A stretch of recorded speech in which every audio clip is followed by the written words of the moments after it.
So, unfortunately, seems like there's some trouble in paradise. Oh, whoops. Poor choice of words.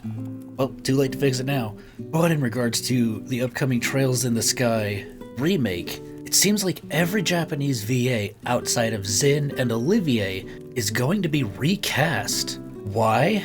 I have no idea.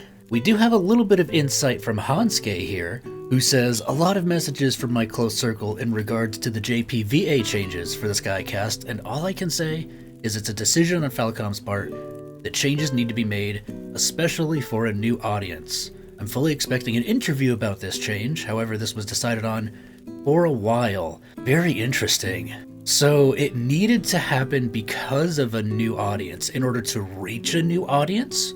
Are they perhaps casting maybe more popular voice actors in regards to the younger generation to try and draw in more new fans to this series? Maybe?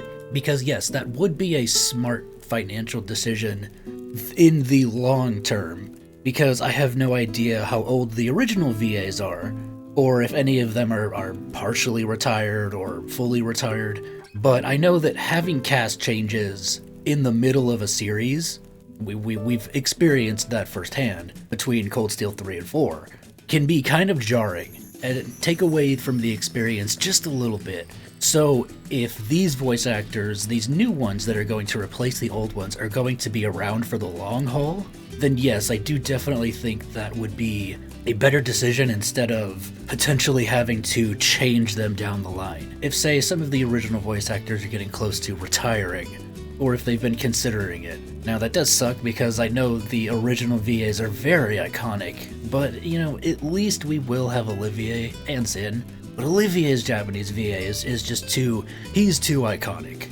I mean, all of them are, so it sucks, but from this perspective, if this is the reason, then I can understand it. I hope we get that interview soon, because I'll be very curious to hear what Kondo has to say about that, and other things too. But in regards to the music, this hasn't been 100% confirmed. This is just from what I have observed. Based on the trailers that we've gotten, all the music has been from the various different arranged albums. You know, the Zanmai album, the We Love Sora no Kiseki album, and Gung Ho recently updated their website for Sky the First. And there is a music toggle in which it plays Evo music. So, from what it seems like, is that this remake will have Evo music on top with old arrangements, and from the new trailer that we got, brand new arrangements from the upcoming album, with no sign of remaking these tracks or the originals in sight. Which, if that's true, that would kind of suck, because honestly I was really hoping we would get a Koguchi spin on Zeiss, because I love Basil. I love that track in Daybreak, and I think Koguchi, with his jazz background, could make a really, really good Zeiss.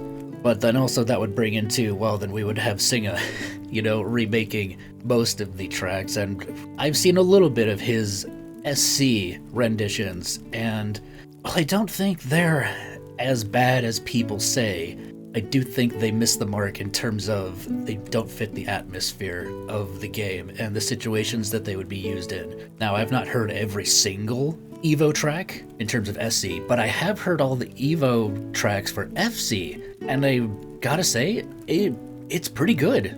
Now, there are a couple of tracks that don't really, again, they don't fit the atmosphere of the game, but for the most part, I think they're pretty good as far as FC goes. But then that would mean that we would also get SC and third Evo down the line, which I can only go based off of what I've heard and the little that I've experienced. And I gotta say, that probably won't be good. Especially from what I've heard of certain tracks in SC and thirds, specifically. But that's the unfortunate thing with these games. You can't have all good news, can you? And, well, we will have to wait until all of these things are fully confirmed. I'm still hoping that they'll let us have a toggle in the game that will allow us to use the original OST on top of whatever else they might have. But feel free to let me know what you guys think down below in the comments about this whole voice actor fiasco and the potential inclusion of the Evo soundtrack and omitting of the original soundtrack. That's all for me for this one. So, if you could, leave a like on the video, really help me out. And a very special thank you to all my current channel members and supporters over on Patreon. Anybody wants to join the channel, support me going forward, you can do so through any of the links below. Peace out, guys, and stay spicy. All right, what's next?